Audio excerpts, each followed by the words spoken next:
Celebrities aren't helping. And why would they? In a country where the big issue now is affordability, outside of, I don't know, Springsteen and a few others, celebrities don't strike people as relatable or in touch. And what their activism mostly activates is eye rolls. Celebrities don't know about the real world. Do what you do so well. Use your extraordinary talents for the noble cause of bringing relief from the problems that ribbons and pins can't fix. I know it's very important to you that you feel that you're making a difference. So let me assure you, you are. You're making independents vote. There's this strange trend right now where celebrities act like a country is desperate to hear their political opinions. Meanwhile, regular people are sitting there thinking, nice speech, but my rent just increased again. And that's the issue in simple terms. Everyday people are stressed about money. Hollywood is standing on luxury stages giving serious moral lectures. If that gab makes you roll your eyes, go ahead, hit like, subscribe, and let's talk about it. Because this award season circus keeps getting louder, more smug, and somehow more empty. Look, I'm not saying celebrities can't talk. Of course they can. They're citizens. They can vote. They can donate.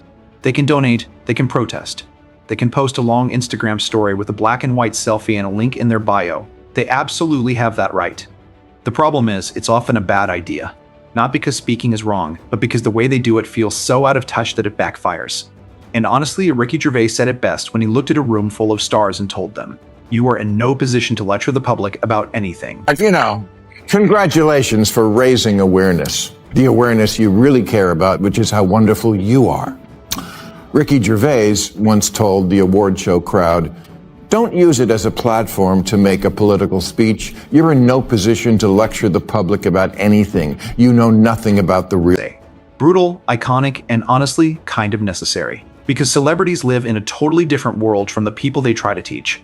They're not just rich, they're protected rich. Their lives are cushioned, like a 5-star hotel hallway. Real problems barely reach them. Inflation rises, they don't feel it. Recession comes, they vacation in Italy. Political chaos happens, they escape to a third house no one knew they owned. Somewhere with infinity pools and staff calling them sir without irony. Meanwhile, the average person is doing careful math in the grocery store like it's a final exam. If I buy eggs and coffee, I can't afford anything else. That's the mood, that's real life. So when someone who hasn't worried about money in 20 years starts telling others to do better, it doesn't feel inspiring. It feels insulting. Like getting budgeting advice from someone who's never looked at a price tag. That's where Bill Maher's point cuts through clearly. He's not saying celebrities should be silent. He's saying maybe stop acting like fame automatically means wisdom. Of course, this is where celebrities say, "How dare you? We're citizens with just as much right to speak out." Agreed, you absolutely do. I'm just saying, don't. Because that's the real illusion, right? That being talented at acting somehow qualifies someone to explain economics, foreign policy, or how people should vote. Skill is not the same as credibility. Crying on screen doesn't mean you understand what a voter in Ohio worries about. And here's the part that really hurts. Celebrity activism doesn't just miss the mark. Sometimes it actually damages the cause it tries to support. We watched many famous names line up to endorse Democrats. Oprah, George Clooney, Beyonce, almost the full Hollywood lineup. And then voters basically shrugged. It makes sense when you think about it. If you already feel ignored by politicians, why would a millionaire singer telling you what's right suddenly earn your trust? It's like hearing about everyday struggles from someone who hasn't pumped gas since the iPhone 4. People notice the gap. They sense when it feels staged. And often, it does feel staged. Like the activism is less about helping others and more about protecting their own image. Look at me. I'm responsible and aware. Great. You successfully promoted yourself. Having the opposite effect of what you want. Every big name in show business came out for Kamala Harris, from Oprah to Clooney to Beyonce, and she lost every swing state.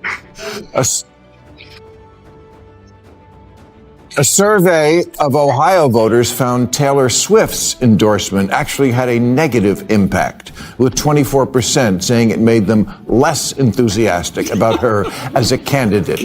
And before anyone says, maybe you just dislike celebrities, no, people actually enjoy them. That's why they're famous. We love movies, music, and escape. We enjoy the fantasy. But enjoying fantasy doesn't mean we want it controlling our opinions. There's a difference between admiring someone's art and asking them to guide your morals. Those are not the same relationship. Also, can we admit how award shows have become some of the most serious and self-important events on television? They used to celebrate talent and creativity. It was about amazing performances. Now every speech feels like a small political rally mixed with therapy. And the wild part is how predictable it has become. You could almost write the speech before they win. It's always, "This isn't about me," but then it quickly becomes about them teaching you something. Cue applause, cue standing ovation, cue camera shots of other celebrities nodding like they just heard historic wisdom. Meanwhile, people at home aren't inspired. They're irritated. They feel talked down to, like the wealthy group at school just decided what everyone else must believe. He's right. Celebrities don't know about the real world. So Democrats, it's great you have all the big celebs, but people see them as an arm of the Democratic Party, which they already suspect for lacking common sense. I know.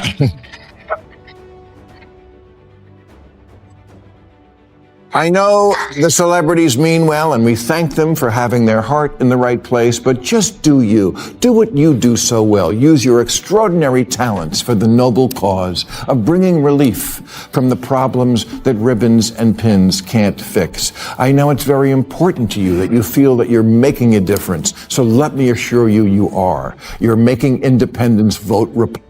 And here's another layer to it. Hollywood now treats offense like it's the worst thing art can do. It's like making someone uncomfortable is forbidden. The moment something is bold, sharp, satirical, or imperfect, the industry panics. Someone somewhere might feel upset. Suddenly, art isn't judged by quality. It's judged by safety.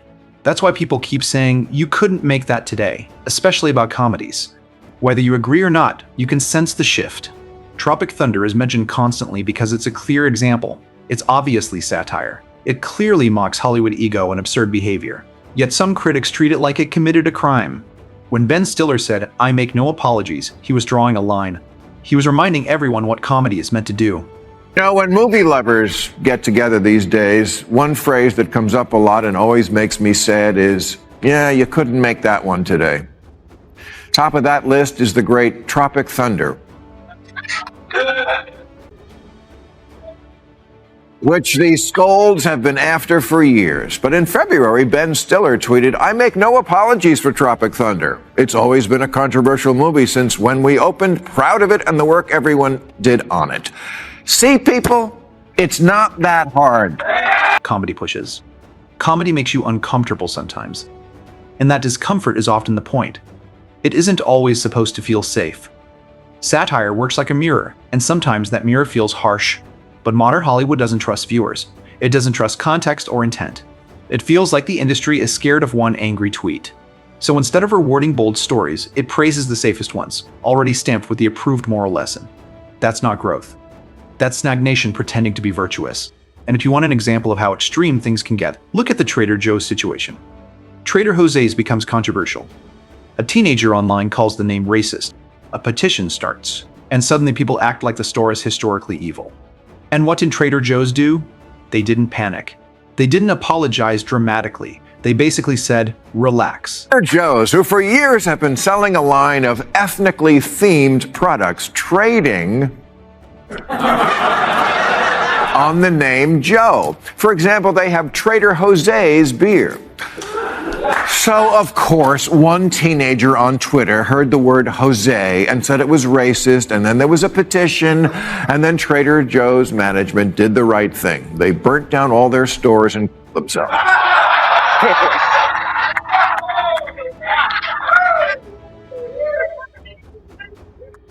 No, they didn't. They said, "You oversensitive little sh-." And honestly, that might be the healthiest response. When everything becomes an emergency, nothing truly is. When every small issue is labeled harmful, real harm stops feeling serious. It turns into background noise. It becomes a trend. That's what frustrates people, not kindness or respect. Most everyday people already try to be considerate. It's the non-stop escalation, the endless purity tests, the demand that everyone constantly prove they're correct. Now, when a celebrity breaks the approved script, things change fast. Look at J.K. Rowling. Whether you agree with her or not, the reaction was intense. She stepped outside the accepted view, and backlash followed. Boycotts, outrage, companies distancing themselves. It felt dramatic. When ideas become untouchable, disagreement isn't discussion anymore. It becomes wrongdoing. And that kind of culture doesn't create braver art. It creates safer art. Artists start asking, "Will this cause trouble?" instead of, "Is this meaningful?" And that quiet fear slowly weakens creativity. Powerful witch hunters now were coming from Twitter. the Ivy League and the progressive left. J.K. Rowling used to be a villain to the right because she wrote books about witchcraft.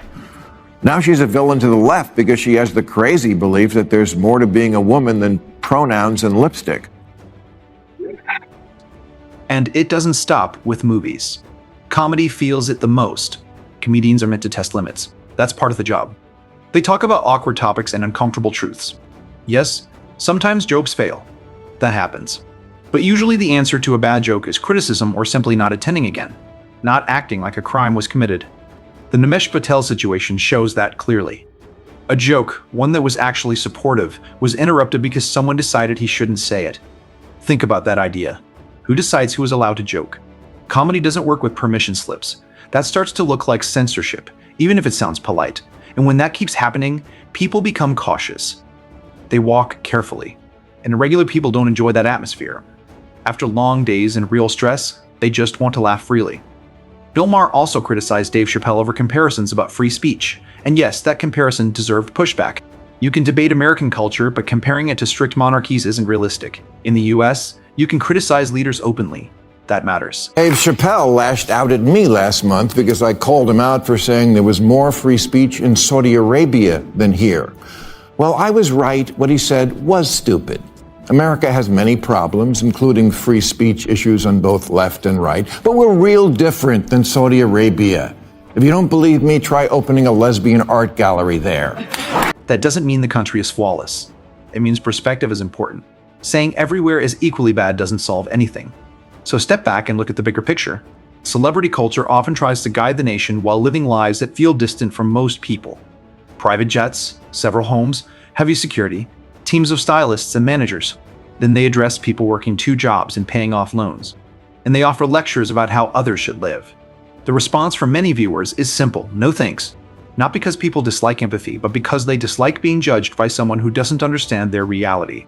It's similar to the let them eat cake idea, which became a symbol of elite disconnect. Celebrities aren't helping. And why would they? In a country where the big issue now is affordability, outside of, I don't know, Springsteen and a few others, celebrities don't strike people as relatable or in touch. And what their activism mostly activates is eye rolls. Stars, they're not just like us. They're just not. They fly private. They have 5 houses all over the world. When your daily life is luxury, it's hard to convincingly represent people living paycheck to paycheck. You can try, but it may sound unconvincing. And here's the irony. These speeches sometimes make undecided voters more doubtful of the very political side being promoted. To many people, Hollywood doesn't seem like everyday America. It seems like a closed circle with influence and a microphone. When that circle strongly supports a candidate, some listeners grow suspicious instead of persuaded. That reaction creates backlash. So what's the answer? Not silence forever. The answer is humility, self-awareness, understanding limits, recognizing that influence exists, but expertise might not. If celebrities want to share opinions, that's fine. Just avoid sounding like the only source of moral truth while everyone else is uninformed. Please, it's okay. You're stars. We like you for who you are. Insulated divas whose talent allows you to pig out on the finer things in life because we all need something to aspire to.